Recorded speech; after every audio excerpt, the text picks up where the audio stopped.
नमस्कार, मी ऋषिकारत मित्रांनो. Caste validity certificate म्हणजेच आपण त्याला जात पडताळणी प्रमाणपत्र म्हणतो. हे प्रमाणपत्र आता तुम्ही घरबसल्या ऑनलाईन पद्धतीने काढू शकता. यासाठी तुम्हाला कोणकोणते डॉक्युमेंट्स लागणार आहे, त्यासाठी ऑनलाईन फॉर्म कशा पद्धतीने भरायचा आहे, याची ए टू झेड प्रोसेस आपण या व्हिडिओच्या माध्यमातून लाईव्ह बघणार आहोत. आता मित्रांनो, डॉक्युमेंट्स ज्यावेळेस तुम्ही अपलोड करता त्यामध्ये तुम्हाला सर्वात महत्त्वाचे काही डॉक्युमेंट्स आहेत त्याची लिस्ट मी समोर तुम्हाला देईलच आणि व्हिडिओच्या डिस्क्रिप्शन बॉक्समध्ये सुद्धा देईल. पण त्या अगोदर यासाठी तुम्हाला एक कॉलेजचा 15A फॉर्म किंवा कव्हरिंग लेटर म्हणतो आपण त्याला, हे लागत असतं. पण जर तुम्ही कॉलेजला नसाल किंवा कोणत्याही शिक्षण संस्थेमध्ये शिक्षण घेत नसाल तरीसुद्धा आता तुम्ही कास्ट व्हॅलिडिटी सर्टिफिकेट काढू शकता. त्याऐवजी तुम्ही CET किंवा नीटचा फॉर्म या ठिकाणी अपलोड करायचा आहे. आणि जर या ठिकाणी तुम्हाला CET द्यायची नसेल तरीसुद्धा कोणत्याही CETचा फॉर्म भरा. LLB CET असेल किंवा MST CET असेल, कोणत्याही CETचा फॉर्म भरायचा आहे आणि तो फॉर्म तुम्ही फॉर्म 15 ऐवजी अपलोड करायचा आहे. त्यावरती तुमची कास्ट व्हॅलिडिटी सर्टिफिकेट निघून जाईल. तर मित्रांनो, या ठिकाणी कास्ट व्हॅलिडिटी सर्टिफिकेटचा ऑनलाईन फॉर्म कशा पद्धतीने भरायचा आहे याची ए टू झेड प्रोसेस लाईव्ह आपण या व्हिडिओच्या माध्यमातून बघणार आहे. तर व्हिडिओ नक्की तुम्ही शेवटपर्यंत बघा. आपल्या चॅनलवर जर तुम्ही पहिल्यांदाच आला असता तर चॅनलला सबस्क्राईब करून ठेवा. असेच नवनवीन व्हिडिओ आम्ही तुमच्यासाठी घेऊन येतो. जर तुम्हाला काही विचारायचं असलं तर व्हिडिओला कमेंट करा. व्हिडिओच्या डिस्क्रिप्शन बॉक्समध्ये टेलिग्रामचा ग्रुप दिला आहे, त्यावरती तुम्ही अजूनही जॉईन झाला नसाल तर त्यावरती जॉईन व्हा. त्यावरती डायरेक्टली तुम्ही आमच्याशी बोलू शकता किंवा तुमचे प्रश्न आम्हाला विचारू शकता. नक्कीच आमची टीम तुम्हाला त्वरित प्रतिसाद देईल. चला तर या ठिकाणी व्हिडिओला सुरुवात करूया. तर मित्रांनो, सर्वप्रथम आपण या ठिकाणी डॉक्युमेंट्स बघणार आहोत. जात पडताळणीसाठी या ठिकाणी कोणकोणते डॉक्युमेंट्स लागणार आहे, विद्यार्थ्यांसाठी त्यांचं डॉक्युमेंट्स काय काय ते दिलेले आहेत बघा. ए टू झेड माहिती या ठिकाणी दिलेली आहे. या PDF लिंक व्हिडिओच्या डिस्क्रिप्शन बॉक्समध्ये आणि कमेंट बॉक्समध्ये दिली. वडिलांची कोणकोणते डॉक्युमेंट्स तुमच्या लागणार आहेत ते खाली दिलेले आहेत. तसेच तुमच्या आजोबाचे कोणकोणते डॉक्युमेंट्स लागणार आहेत ते सुद्धा या ठिकाणी दिले. आणि खाली काहीतरी तुम्हाला महसुली पुरावा द्यावा लागेल, तो सुद्धा या ठिकाणी तुम्हाला दिलेले. एवढे डॉक्युमेंट्स तुमच्याकडे लागतील. या PDFची तुम्हाला झेरॉक्स काढून तेवढे डॉक्युमेंट्स तुमच्याकडे असणं गरजेचं आहे. आता या ठिकाणी फॉर्म भरण्यासाठी सर्वप्रथम तुम्हाला गुगलवरती यायचं आहे आणि या ठिकाणी कास्ट व्हॅलिडिटी अशा प्रकारे तुम्हाला ऑनलाईन सर्च करायचं आहे. कास्ट व्हॅलिडिटी ऑनलाईन अशा प्रकारे सर्च करा. सर्च केल्यानंतर तुमच्यासमोर अशा प्रकारे एक वेबसाईट येईल बघा. CCVIS अशा प्रकारे ही वेबसाईट आहे. यावरती तुम्हाला क्लिक करायचं आहे. क्लिक केल्यानंतर थोडा वेळ वेट करायचं आहे. आता या ठिकाणी आपण नवीनच फॉर्म भरत आहोत म्हणून या ठिकाणी न्यू युजरवरती आपल्याला क्लिक करायचं आहे. न्यू युजरवरती क्लिक केल्यानंतर आपलं अकाउंट ओपन होईल आणि त्यानंतर आपण हा फॉर्म भरू शकतो. या वेबसाईटची लिंक व्हिडिओच्या डिस्क्रिप्शन बॉक्समध्ये दिली. न्यू युजरवरती क्लिक करा. क्लिक केल्यानंतर आपलं रजिस्ट्रेशन या ठिकाणी स्टार्ट होईल. या ठिकाणी बघा, आता या ठिकाणी श्रीमती काय जे असेल ते या ठिकाणी तुमचं निवडून घ्यायचं आहे. नंतर या ठिकाणी फर्स्ट नेम या ठिकाणी विद्यार्थ्याचं नाव टाकायचं आहे. मिडल नेम या ठिकाणी वडिलाचं नाव आणि लास्ट नेम या ठिकाणी आडनाव. नंतर जेंडर सिलेक्ट करायचं आहे. ईमेल ॲड्रेस टाकायचा आहे. मोबाईल नंबर टाकायचा आहे. सेंड OTP वरती क्लिक करून मोबाईल नंबर व्हेरीफाय करून घ्यायचा. तुमचा ईमेल ID तुमचा युजर नेम असेल तो तुम्हाला नंतर लॉग इनसाठी लागेल. पासवर्ड तुमचं नाव @123 टाका. कॅप्चा कोड टाकायचा आहे. समोर जसा कॅप्चा कोड दिला आहे त्या पद्धतीने हा कॅप्चा कोड टाकून सबमिट पर्यायावरती क्लिक करायचं आहे. एकदम बेसिक माहिती, ही माहिती विद्यार्थ्याची माहिती टाकायची ज्याची कास्ट व्हॅलिडिटी काढायची आहे. तर अशा प्रकारे मी या ठिकाणी त्यांचं रजिस्ट्रेशन करून घेतो. रजिस्ट्रेशन करताना काळजीपूर्वक करायचं आहे, कुठेही चूक होऊ द्यायची नाही. ते समोर तुमच्या डॉक्युमेंटवरती नाव येऊन जाईल बघा. सर्व इन्फॉर्मेशन व्यवस्थित फिलअप करतो. फिलअप केल्यानंतर सबमिट पर्यायावरती क्लिक करायचं आहे. क्लिक केल्यानंतर आपला अकाउंट या ठिकाणी सक्सेसफुली क्रिएट झालेलं आहे. तुमच्या ईमेलवरती एक ईमेल आलेला आहे, तो ईमेल व्हेरीफाईड करायचा आहे. व्हेरीफाईड केल्यानंतर तुमचं अकाउंट या ठिकाणी ॲक्टिव्ह होईल. आता आपला अकाउंट ॲक्टिव्ह झाला आहे, ईमेल व्हेरीफाईड झाला आहे. ईमेल ॲड्रेस टाका. पासवर्ड जो टाकला आहे पासवर्ड टाकून या ठिकाणी लॉग इन करायचं आहे. लॉग इन केल्यानंतर अशा प्रकारे तुमच्यासमोर टर्म्स अँड कंडिशन येतील, त्याला खाली यायचं आहे. ॲग्रीवरती क्लिक करून प्रोसीडवरती क्लिक करायचं आहे. खाली यायचं आहे. टाईप ऑफ ॲप्लिकेशनमध्ये तुमचं एज्युकेशनसाठी की इलेक्शन आहे की सर्व्हिस आहे, तर आपलं शिक्षणासाठी एज्युकेशन पर्याय निवडायचा आहे. नंतर पर्पज स्क्रुनिटी काय आहे तुमचं या ठिकाणी शिक्षणासाठी, मग 10वी-12वीसाठी की कोणतं कारण या ठिकाणी ग्रॅज्युएशनसाठी, तर आपलं 10वी-12वीसाठी. नंतर बघा क्वालिफिकेशन तुमचं या ठिकाणी तुम्हाला बिलो 12 ते आपलं ते तुमचं जे असेल ते निवडायचं. ग्रॅज्युएशन असेल काय जे असेल ते निवडा आणि सबमिट पर्यायावरती क्लिक करायचं आहे. क्लिक केल्यानंतर ॲप्लिकंट इन्फॉर्मेशन द्यायची बघा. ॲटोमॅटिक तुमची इन्फॉर्मेशन या ठिकाणी येऊन जाईल. Applicant information, address, education, family, नंतर मायग्रेशन वगैरे असलं तर family, caste validity, upload document अशा प्रकारे आपल्याला फॉर्म भरायचा आहे. ॲप्लिकंट इन्फॉर्मेशन या ठिकाणी ॲटोमॅटिकली आलेली आहे. आता या ठिकाणी तुम्हाला काय करायचं आहे, तुमचं व्यवस्थित सर्व इन्फॉर्मेशन भरून घ्या. नंतर applicant name as caste certificate. कास्ट सर्टिफिकेटवर तुमचं जसं नाव आहे त्या पद्धतीने नाव या ठिकाणी टाकायचं आहे. जसं तुमचं कास्टवरती नाव असेल तसंच नाव या ठिकाणी टाका. खाली आधार कार्ड नंबर दिला आहे, त्या ठिकाणी तुम्हाला तुमचा आधार कार्डचा नंबर टाकायचा आहे. नंतर बघू शकता तुम्हाला डेट ऑफ बर्थ दिले, त्या ठिकाणी तुम्हाला तुमची डेट ऑफ बर्थ टाकायची. व्यवस्थित सर्व इन्फॉर्मेशन भरायची आहे. आधार कार्ड नंबर टाकताना कुठेही चूक होऊ द्यायची नाही. डेट ऑफ बर्थ टाकून घ्या. नंतर बर्थ प्लेस, तुमचं जन्माचं ठिकाण कोणतं आहे हे ठिकाण तुम्हाला तुमच्या डोमेसाईलवर किंवा तुमचे स्कूल लिव्हिंग सर्टिफिकेट म्हणजेच आपण शाळा सोडायच्या दाखल्यावरती दिसेल. नंतर तुमची कॅटेगरी निवडायची. SC, ST, OBC, NTD काय जी तुमची कॅटेगरी असेल ती कॅटेगरी तुम्हाला या ठिकाणी निवडून घ्यायची. नंतर कास्ट कोणती, त्या ठिकाणी तुमचं त्या कॅटेगरीमधून जी कास्ट असेल A to Z कास्ट खाली दिलेल्या आहे, त्यापैकी तुमची जी कास्ट असेल ती कास्ट तुम्हाला या ठिकाणी निवडून घ्यायची. तर मी या ठिकाणी कास्ट निवडून घेतो. कास्ट निवडताना व्यवस्थित आणि काळजीपूर्वक निवडायची. नंतर ॲप्लाइड कास्ट सर्टिफिकेट नंबर टाकायचा आहे. कास्ट सर्टिफिकेट इश्यू डेट, कोणत्या तारखेला तुम्ही कास्ट सर्टिफिकेट काढलं आहे ती डेट टाकायची आहे. खाली यायचं आहे caste certificate issue from district, कोणत्या जिल्ह्यामध्ये तुमचं कास्ट सर्टिफिकेट काढलेलं आहे म्हणजे तुमचा मूळ जो जिल्हा असेल त्या जिल्ह्याचं नाव या ठिकाणी तुम्हाला टाकायचं आहे. खाली यायचं आहे. खाली आल्यानंतर designation of certificate issue authority, कोणी तुमचं सर्टिफिकेट इश्यू केलं आहे, सब डिव्हिजनल ऑफिसर असतील, तहसीलदार असतील, डेप्युटी कलेक्टर असतील, काय जे असेल ते निवडून घ्यायचं आहे. नंतर मग कोणते सब डिव्हिजनल ऑफिसर होते तो तालुका तुमचा या ठिकाणी निवडून घ्या. खाली यायचं आहे. कास्ट काढण्यासाठी कोणकोणते डॉक्युमेंट्स तुम्ही दिले होते अगोदर ते या ठिकाणी ॲप्रॉक्सिमेटली जनरली त्यापैकी ते डॉक्युमेंट्स तुम्हाला निवडून घ्यायचे. तर मी ते डॉक्युमेंट्स या ठिकाणी निवडून घेतो. तुम्ही यापैकी जेवढे कास्ट काढण्यासाठी डॉक्युमेंट दिले असतील तेवढे या ठिकाणी निवडून घ्यायचे आहेत. हे डॉक्युमेंट्स तुमच्या कास्ट सर्टिफिकेटवरती दिलेले असतात, काय काय प्रूफ तुम्ही जोडलेले आहेत. व्यवस्थित सर्व प्रूफ या ठिकाणी कोणते जोडले ते टाकून घ्या. नंतर खाली यायचं आहे. खाली आल्यानंतर बघा सर्वप्रथम विचारलं आहे तुम्हाला मदर टंग. मदर टंग म्हणजेच तुमची मातृभाषा कोणती ते तुम्हाला या ठिकाणी विचारलं आहे. मदर टंगमध्ये आपली मराठी मातृभाषा निवडा.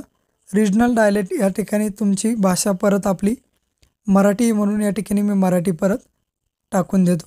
गॉड किंवा गॉडनेस नेम, तर या ठिकाणी तुमचं जे देवाचं ठिकाण असेल ते या ठिकाणी टाकायचं आहे. ते ठिकाणी मी या ठिकाणी टाकून घेतो. तुमचं जे असेल गणपती असेल किंवा काय असेल जे एखादं देवाचं ठिकाण असेल ते ठिकाण या ठिकाणी तुमचं टाकून घ्यायचं आहे. व्यवस्थित सर्व ठिकाणं टाकून घ्या. नंतर सरनेम दिलेत, तुम्हाला 5 आडनाव या ठिकाणी द्यायचं. कोणत्याही देवाचं ठिकाण या ठिकाणी तुम्ही टाकू शकता. तुमचं जे आराध्य दैवत असेल ते सुद्धा या ठिकाणी टाकू शकता. 5 आडनाव द्यायचे आहेत तुम्हाला या ठिकाणी.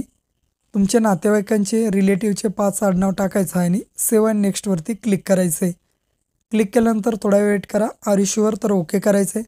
आता ॲप्लिकंट ॲड्रेस द्यायचा आहे.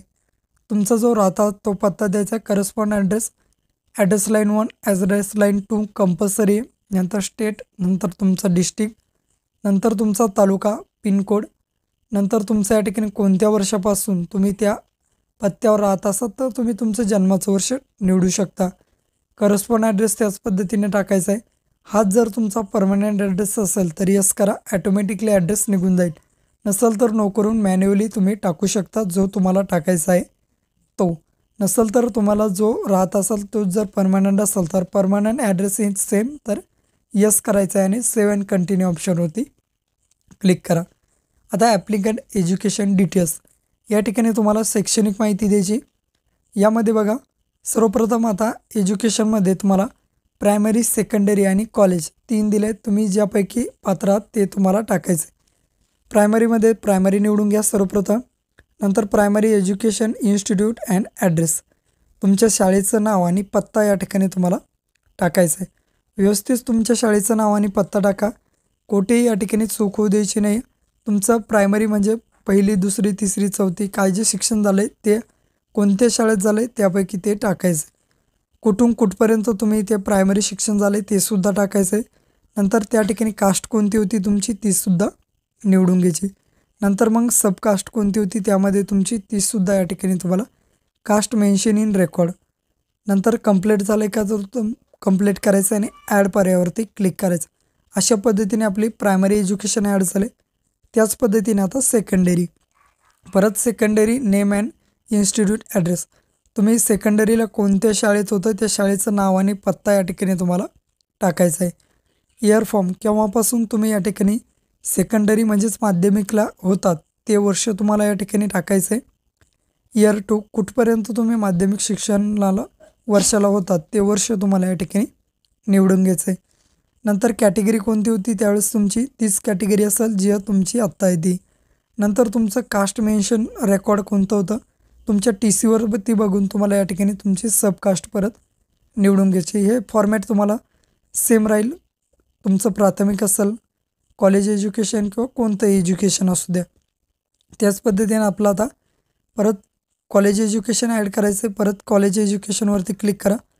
Name and institute of address तुमच्या कॉलेजचं नाव आणि ॲड्रेस टाकायचं आहे. इयर फॉर्म केव्हापासून तुम्ही त्या शाळेत होतात किंवा कॉलेजला होतात ते टाकायचं आहे. इयर टू कुठपर्यंत होतात ते सुद्धा टाकायचं आहे. नंतर कॅटेगरी निवडायची. सिलेक्टमध्ये या ठिकाणी तुमची जी कॅटेगरी होती ती कॅटेगरी परत निवडा. सब कॅटेगरी परत निवडून घ्यायची आणि समोर एज्युकेशन स्टेटस दिलं आहे तर तुम्ही या ठिकाणी कंप्लीट झाला आहात का तर यस करून ॲडवरती क्लिक करायचं आहे.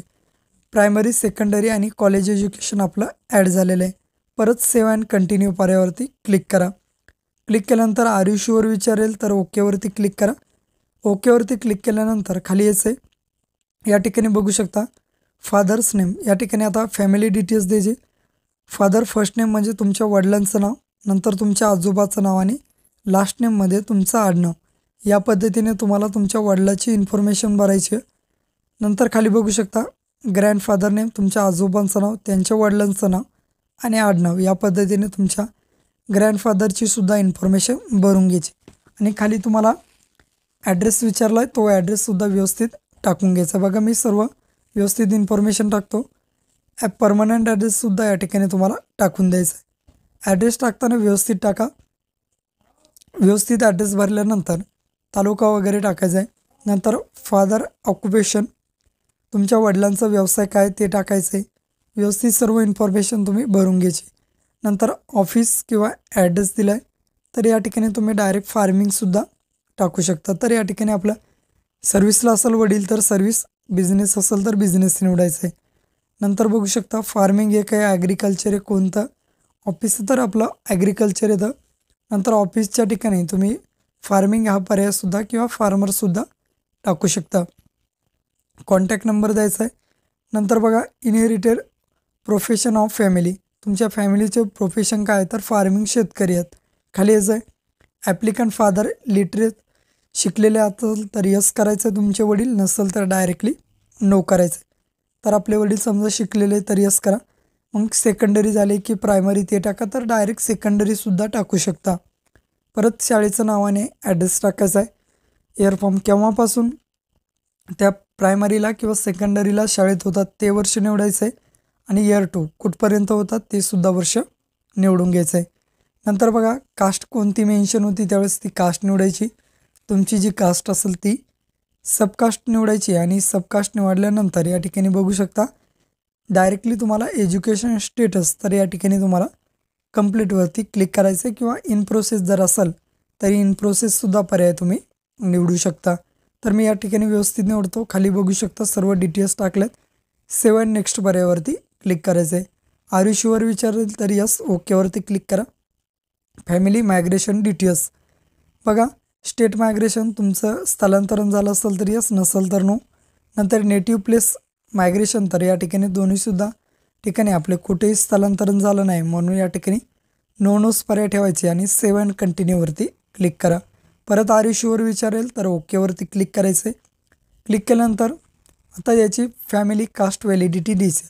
या दोघं कास्ट व्हॅलिडिटी तुमच्या कुटुंबामध्ये कोणी काढली असेल तर टाकायची, नसेल तर डायरेक्टली दोन्ही पर्याय नो करून सेव्ह अँड कंटिन्यूवरती क्लिक करा. परत आर यू शुअर विचारेल तर ओकेवरती क्लिक करायचं आहे. क्लिक केल्यानंतर खाली बघू शकता डॉक्युमेंट अपलोड करायचे. ओरिजिनल डॉक्युमेंट अपलोड करायचे बघा. कास्ट सर्टिफिकेटसुद्धा अपलोड करून घ्या. वरती व्ह्यूवरती बघू शकता. तुम्ही PDF अपलोड करू शकता 512 KB आतमध्ये. तर सर्व PDF अपलोड करा.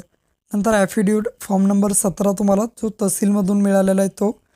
नंतर ओरिजिनल फॉर्म नंबर 3 तुम्हाला जो तुम्ही तहसीलमधून बनवून आणलेला आहे तो सुद्धा अपलोड करून घ्या. नंतर बघा फॉर्म नंबर 15 आहे. जर तुम्ही कॉलेजला असाल तर मिळेल. त्याऐवजी तुम्ही CET किंवा नीटचा फॉर्म अपलोड करू शकता. तर मी CETचा फॉर्म अपलोड करणार आहे. CETचा फॉर्म अपलोड करून घेतला आहे बघा. नंतर photo and signature. Applicant photo या ठिकाणी अर्जदाराचा फोटो द्यायचा म्हणजे त्या विद्यार्थ्याचा फोटो. ॲप्लिकंट सिग्नेचर खाली या ठिकाणी विद्यार्थ्यांची साईन अपलोड करायची. ॲप्लिकंट फायर अँड सिग्नेचर त्या ठिकाणी विद्यार्थ्याच्या वडिलाची साईन अपलोड करून घ्यायची. दोन्हीसुद्धा साईन अपलोड करा. खाली या डॉक्युमेंट अपलोड करायला येतील. नंतर कॉपी ऑफ बर्थ सर्टिफिकेट. जर बर्थ सर्टिफिकेट काढलेला असेल जन्माचा दाखला तर तो सुद्धा देऊ शकता. नसेल तर त्याला डायरेक्टली स्किप करायचं, सोडून द्यायचं. खाली बघू शकता applicant father primary living certificate म्हणजेच काय, तुमच्या वडिलाचं स्कूल लिव्हिंग सर्टिफिकेट अपलोड करायचं. तर या ठिकाणी स्कूल लिव्हिंग सर्टिफिकेट आणि निर्गम उतारे एकत्र करून अपलोड करायचे, मर्ज करून. नंतर बघा पॅरेंटल साईड एक्स्ट्रा ऑफ कोटर बुक. तर तुमच्या वडिलांचं किंवा आजोबांचं कोटर बुकाची नक्कल किंवा पेरेपत्रक अपलोड करा. नंतर बघा applicant primary school living certificate. नंतर बघा जो अर्जदार आहे ते विद्यार्थी आहे त्याचे शैक्षणिक दाखले या ठिकाणी अपलोड करायचे. शाळा सोडायचा दाखला असेल, निर्गम उतारा असेल, दोन्हीसुद्धा एकत्र अपलोड करायचे PDF एकत्र करून. मग तुम्ही 4थीचे सुद्धा निर्गम उतारा देऊ शकता, 10वीचा सुद्धा निर्गम उतारा देऊ शकता.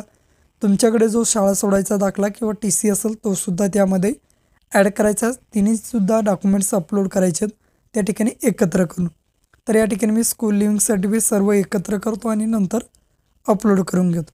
सर्व डॉक्युमेंट इथले आपले अपलोड झाले आहेत. खाली यायचं आहे. खाली आल्यानंतर बघू शकता any other documents supporting caste claim. तर कास्ट व्हॅलिडिटीसुद्धा येऊ शकता, बोनोफाईड देऊ शकता.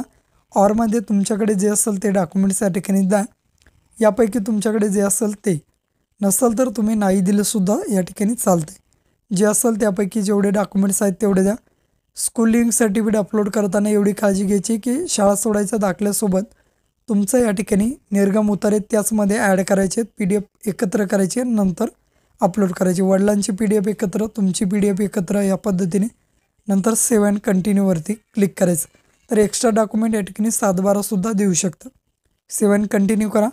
तुमच्या फॉर्मचं प्रिव्ह्यू दाखवलं जाईल. व्यवस्थित फॉर्म चेकआउट करून घ्या. बरोबर आहे का? तर सर्व इन्फॉर्मेशन आपली बरोबर आहे. तर मी या ठिकाणी चेक करत नाही, डायरेक्ट खाली स्क्रोल डाऊन करतो. खाली यायचं आहे. या ठिकाणी एक डिक्लेरेशन त्या कन्सर्नला टिक करायचं आहे.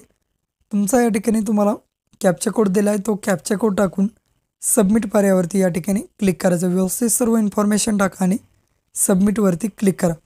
तर मी या ठिकाणी सर्व इन्फॉर्मेशन भरून घेतो आणि सबमिट करतो. सबमिट केल्यानंतर फायनल सबमिटवरती क्लिक करायचं आहे. क्लिक केल्यानंतर तुमचा फॉर्म हा फायनल सबमिट होऊन जाईल. तुम्ही कशासाठी तुमची कास्ट व्हॅलिडिटी काढता त्यानुसार तुमचं पेमेंट या ठिकाणी समोर दाखवलं जाईल. Are you sure? तर या ठिकाणी फायनल सबमिट करा.